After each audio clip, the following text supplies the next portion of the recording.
ॐ नमो भगवते वासुदेवाय। ॐ नमो भगवते वासुदेवाय।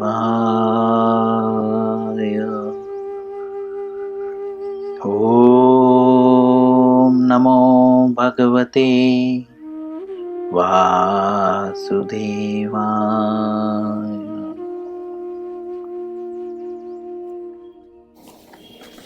श्री श्रीमद्भगवद गीता यथारूप अध्याय 10। अध्याय का नाम है श्री भगवान का ऐश्वर्य। श्लोक संख्या 20। आज इस श्लोक का दूसरा दिन है। क्योंकि इस श्लोक का दूसरा दिन है, इसीलिए हम श्लोक पढ़ेंगे, शब्दार्थ न पढ़ते हुए अनुवाद, और उसके बाद हमने जहाँ पे तात्पर्य समाप्त किया था उसके आगे से स्टार्ट करेंगे। सभी लोग मेरे पीछे श्लोकों को उच्चारण करने का प्रयत्न करें यथासंभव। अहमात्मा गुणाकेश सर्वभूता सयस्थितः अहमादिश्च मध्यम च भूतानामन्त एव च। पुनः अहमात्मा गुणाकेश सर्वभूता सयस्थितः अहमादिश्च मध्यम च भूतानामन्त एव च। पुनः अहमात्मा गुणाकेश सर्वभूताशयस्थितः अहमादिश्च मध्यम च भूतानामन्त एव च। अनुवाद श्रील प्रभुपाद जी के द्वारा। हे अर्जुन, मैं समस्त जीवों के हृदयों में स्थित परमात्मा हूँ। मैं ही समस्त जीवों का आदि, मध्य तथा अंत हूँ।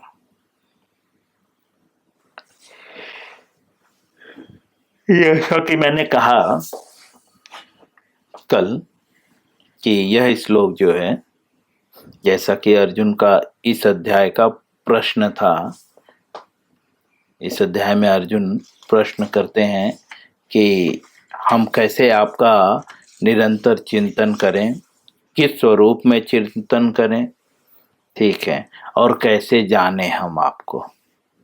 इस तरह से वे भगवान से जिज्ञासा करते हैं। तो भगवान यहाँ पे बताते हैं कि किस तरह से जानो, कि मैं समस्त जीवों के हृदय में स्थित परमात्मा हूँ, ये जानो, समझे। और मैं ही समस्त जीवों का आदि, मध्य और अंत हूँ, ये जान लो। श्रील प्रभुपाद जी इस श्लोक की व्याख्या करते हुए तात्पर्य में लिखते हैं। हमने तात्पर्य के कुछ लाइनों को कंप्लीट किया था। तो जैसा कि हमने समझा कि प्रभुपाद जी कोड करते हैं कि इस श्लोक में अर्जुन को गुणा के सह कह के पुकारा गया, क्योंकि अर्जुन जो है निद्रा रूपी अंधकार, दूसरे शब्दों में अज्ञानता पे विजय प्राप्त कर लिया था। अब श्रील प्रभुपाद जी आगे लिखते हैं कि भगवान, पहले पैराग्राफ के तीसरे लाइन से, कि भगवान किन किन विभिन्न विधियों से इस लोक में तथा वैकुंठ लोक में प्रकट होते हैं। अतः कृष्ण द्वारा अर्जुन के लिए इस प्रकार संबोधन महत्वपूर्ण है। प्रभुपाद जी लिखते हैं कि कृष्ण द्वारा अर्जुन के लिए इस प्रकार का संबोधन जो है महत्वपूर्ण है। क्यों महत्वपूर्ण है? कहते हैं चूंकि अर्जुन ऐसे अंधकार से ऊपर है।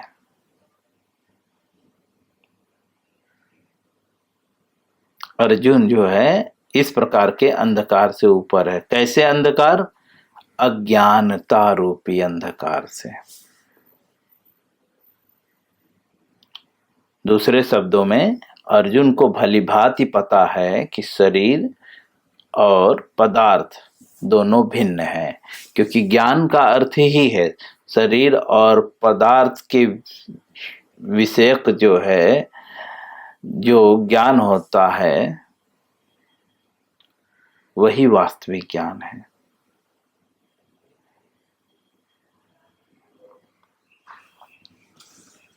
अब श्रील प्रभुपाद जी आगे लिखते हैं, चूंकि अर्जुन ऐसे अंधकार से ऊपर है, अतः भगवान उससे विभिन्न ऐश्वर्यों को बताने के लिए तैयार हो जाते हैं। प्रभुपाद जी लिखते हैं कि भगवान इसलिए जो है अर्जुन को विभिन्न ऐश्वर्यों को बताने के लिए तैयार हो जाते हैं। बताने मतलब अर्जुन को जानकारी देने के लिए तैयार हो जाते हैं भगवान। अब यहाँ पे जो है बहुत ही सूक्ष्म तरह से प्रभुपाद जी समझाना चाहते हैं कि हम भगवान के ऐश्वर्य को कब जान सकते हैं या कब हमें, क्योंकि भगवान की बिना कृपा के हमें ज्ञान प्राप्त नहीं हो सकता। तो ज्ञान कब प्राप्त होगा? जब जो है हम अंधकार से ऊपर उठेंगे। अंधकार क्या है? शरीर और पदार्थ दोनों में अंतर जो बताता है उसे ज्ञान कहते हैं।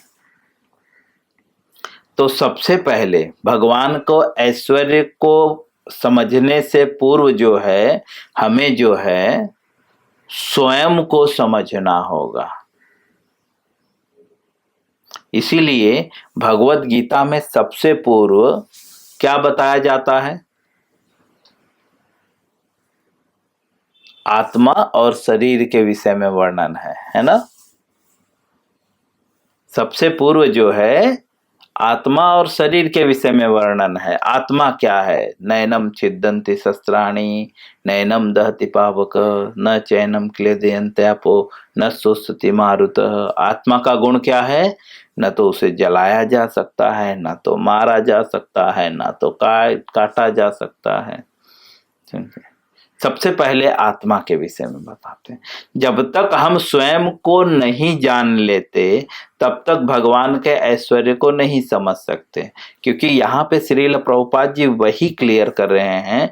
क्योंकि ऐसे अंधकार से अर्जुन जो है ऊपर था, इसलिए भगवान अपने विभिन्न ऐश्वर्यों को बताने के लिए तैयार हो गए।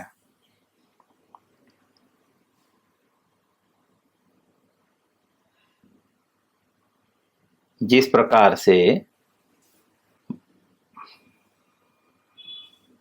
जो व्यक्ति काम करने जाता है कंपनी में, उसको जब अच्छा नॉलेज होता है तो कंपनी वाला भी उसे अच्छा पगार देता है ना।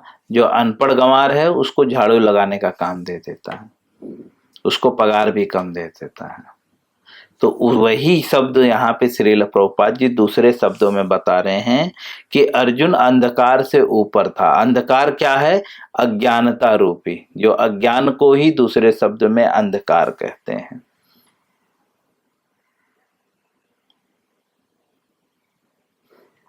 और अज्ञानता क्या है? जो शरीर और पदार्थ के अंतर को न जानना, यह अज्ञानता है।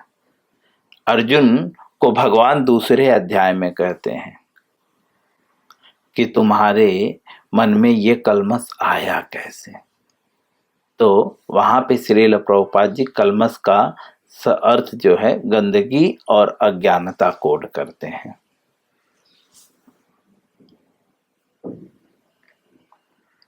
श्रील प्रभुपाद जी आगे लिखते हैं, यहाँ पे हम क्लियर हो गए कि अगर हमें भगवान के विभिन्न ऐश्वर्यों को जानना है तो अंधकार से ऊपर, दूसरे शब्दों में अज्ञानता से ऊपर उठना होगा, अर्थात ज्ञान प्राप्त करना होगा।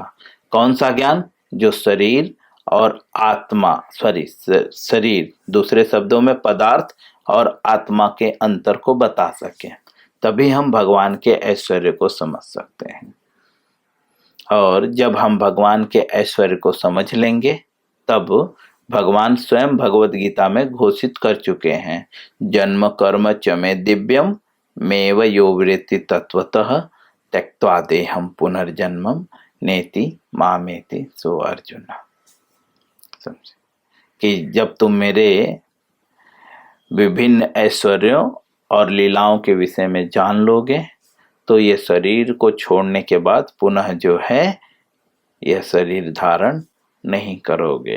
कहाँ जाओगे? गौलोक जाओगे। दूसरा पैराग्राफ श्रील प्रभुपाद जी लिखते हैं, सर्वप्रथम कृष्ण अर्जुन को बताते हैं कि वे अपने मूल विस्तार के कारण समग्र दृश्य जगत की आत्मा हैं। प्रभुपाद जी कहते हैं कि सबसे पहले भगवान अर्जुन को बताते हैं, क्या बताते हैं? कि अपने वे मूल विस्तार के कारण जो है समस्त दृश्य जगत, दृश्य जगत मतलब जो हमें दिखाई दे रहा है, इस जगत के क्या है? आत्मा है। भौतिक सृष्टि के पूर्व भगवान अपने मूल विस्तार के द्वारा पुरुषा अवतार धारण करते हैं। भौतिक सृष्टि के पूर्व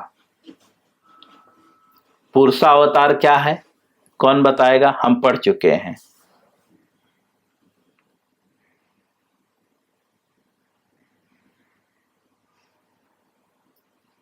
महाविष्णु, हाँ, भगवान का पुरुषा अवतार महाविष्णु हम पढ़ चुके हैं, भगवत गीता में भी पढ़ चुके हैं।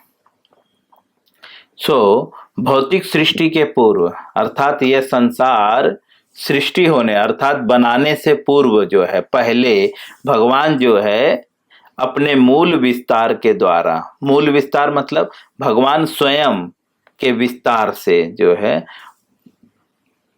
पुरुषा अवतार धारण करते हैं और उन्हीं से सब कुछ आरंभ होता है। महाविष्णु से गर्भोदक साई विष्णु, गर्भोदक साई विष्णु से श्रीणोदक साई विष्णु, है ना? इस प्रकार से सब आरंभ होता है।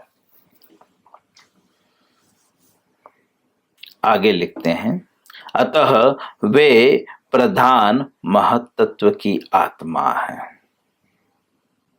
इस सृष्टि का कारण महत्त्व नहीं होता। महत्त्व अर्थात भौतिक, ठीक है, बोलते हैं ये सृष्टि का कारण जो है महत्त्व नहीं होता। वास्तव में महाविष्णु संपूर्ण भौतिक शक्ति या महत्त्व में प्रवेश करते हैं। अब यहाँ पे क्लियर कर रहे हैं कि पुरुषावतार क्या है? बोलते हैं महाविष्णु। महाविष्णु जो है बोलते हैं सृष्टि अपने आप नहीं क्रिएट होती, महाविष्णु के द्वारा होता है ये, समझे? अगर जो है महाविष्णु जो है सृष्टि में प्रवेश न करें तो कार्य रहित नहीं होगा, निष्क्रिय रहेगा। तो कहते हैं कि महाविष्णु जो है संपूर्ण भौतिक शक्ति या महत्त्व, यहाँ पे दोनों को एक कर दिया गया। या शब्द क्या करता है? एक शब्द के जब दो नाम होते हैं तो उसमें या लगाया जाता है कि मतलब चाहे ये बोलो चाहे ये बोलो, दोनों एक ही बात है ना? जैसे राम बोलो या कृष्ण, दोनों एक ही है ना। तो जब या शब्द का प्रयोग होता है हिंदी में, इसका अर्थ है दोनों शब्द एक ही व्यक्ति का सूचक है। इसीलिए यहाँ पे कह रहे हैं भौतिक शक्ति या महत तत्व। तो महत तत्व क्या है? भौतिक शक्ति। और भौतिक शक्ति क्या है? हम भगवत गीता में पढ़ चुके हैं, भूमि रापो नलो वायु खम मनम बुद्धिरेव च अहंकार इति मन्ये भिन्ना प्रकृति अष्टधा। कौन सा श्लोक है? कौन बताएगा?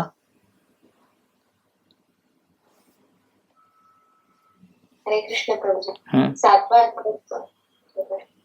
7वें अध्याय का चौथा श्लोक। चौथा श्लोक, ठीक है। वहां पे बताते हैं भौतिक शक्ति है क्या? भूमि लापो नलो वायु खम मनम बुद्धिरेव च, अर्थात वही 5 तत्व सभी जानते हैं। और मन बुद्धि अहंकार, ये भौतिक शक्ति हैं। बोलते हैं यार महत्त्व, दूसरे शब्दों में इस भौतिक शक्ति को महत्त्व भी कहते हैं, जो है में प्रवेश करते हैं। कौन? महाविष्णु। आगे लिखते हैं वे आत्मा है। किसके आत्मा है?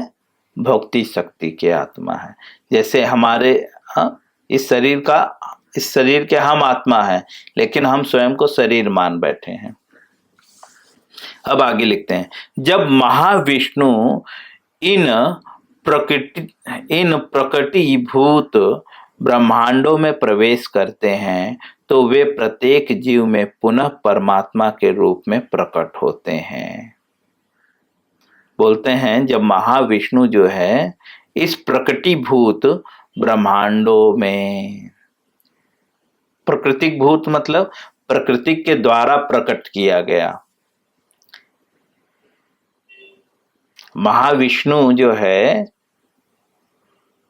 भौतिक शक्ति के आत्मा है। और भौतिक शक्ति जो है, जैसे इस शरीर की आत्मा हम हैं, ठीक है, और इस शरीर के द्वारा हम घर बना रहे हैं, टीवी बना रहे हैं, मोबाइल बना रहे हैं, इस शरीर के द्वारा बना रहे हैं। इसी तरह से भौतिक शक्ति के द्वारा जो है ये प्रकृतिभूत ब्रह्मांड जो है में जो है प्रवेश करते हैं। कौन? महाविष्णु। तो वे प्रत्येक जीव में पुनः मतलब वापस से, पहले तो वे शक्ति में प्रवेश करते हैं, उसके बाद पुनः जो वे प्रत्येक जीव में प्रवेश करते हैं, वे परमात्मा के रूप में प्रकट होते हैं।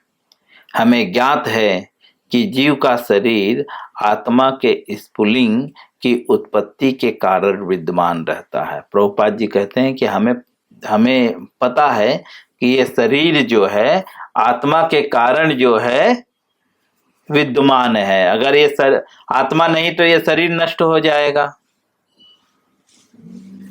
है ना। प्रभुपाद जी कहते हैं कि जो महाविष्णु है वे पुनः जो है जीव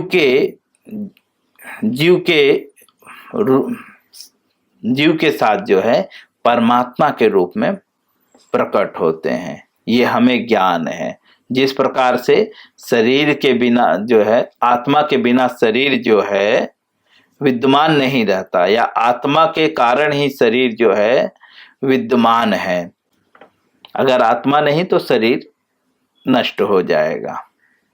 बिना आध्यात्मिक स्फुलिंग के शरीर विकसित नहीं हो सकता। शरीर कब विकसित होता है? आत्मा के कारण, ठीक है। और आत्मा क्या है? आध्यात्मिक है। इसीलिए यहाँ पे कहते हैं आध्यात्मिक स्फुलिंग के शरीर विकसित नहीं होता। बिना आध्यात्मिक स्फुलिंग के अर्थात बिना आत्मा के जो है शरीर विकसित नहीं होता। उसी प्रकार भौतिक जगत का जब तक विकास नहीं होता जब तक परमात्मा कृष्ण का प्रवेश नहीं होता। प्रभुपाद जी एग्जाम्पल देते हैं, जिस तरह से ये शरीर में तब तक विकास नहीं होता जब तक आत्मा नहीं है ना। कभी कभी गर्भ में बच्चे मर जाते हैं, हाँ, आत्मा छोड़ देता है तो गर्भ में सारे सिस्टम होने के बाद भी जो है वो बच्चे का विकास नहीं होता है ना। अभी किसी शरीर का, छोटा शरीर है, 2 साल 3 साल का कोई बच्चा है, अगर उसका आत्मा शरीर छोड़ दे तो बच्चा बढ़ेगा? नहीं बढ़ेगा, इमीडिएटली उसका आयु, वहां पे शरीर का आयु स्टॉप हो जाएगा। कहते हैं प्रभुपाद जी, इसी प्रकार से जो है ये भौतिक जगत भी जो है तब तक विकास नहीं करता जब तक कृष्ण परमात्मा के रूप में इसमें प्रवेश नहीं करते। जैसा कि सुबल उपनिषद में कहा गया है, ये बात जो है बहुत सारे उपनिषद हैं, गोपाल तापनी उपनिषद, ईशो उपनिषद, हाँ, और भी कई उपनिषद हैं, श्वेता श्वेत उपनिषद। उसी प्रकार से एक और उपनिषद का नाम हमें यहाँ पे प्राप्त हुआ जिसको कहते हैं सुबल उपनिषद। उसमें कहा गया है, क्या कहा गया है? प्रकृत्यादि सर्वभूतान्या यामि सर्व शेषि च नारायण। ऐसा जो है सुबल उपनिषद में कहा गया है। अनुवाद में प्रभुपाद जी कहते हैं, परमात्मा रूप में भगवान समस्त प्रकृतिक भूत ब्रह्मांडों में विद्यमान है। ऐसा जो है कहाँ पे कहा गया है? सुबल उपनिषद में, कि भगवान जो है परमात्मा के रूप में जो है समस्त ब्रह्मांड में जो है प्रकृति भूत, जो प्रकृति के कंट्रोल में है, वो सारे ब्रह्मांड में जो है भगवान जो है विद्यमान है। किस रूप में? परमात्मा रूप में। मैं यहीं पे विराम करूंगा, लास्ट पैराग्राफ हम कल पढ़ेंगे। हरे कृष्णा।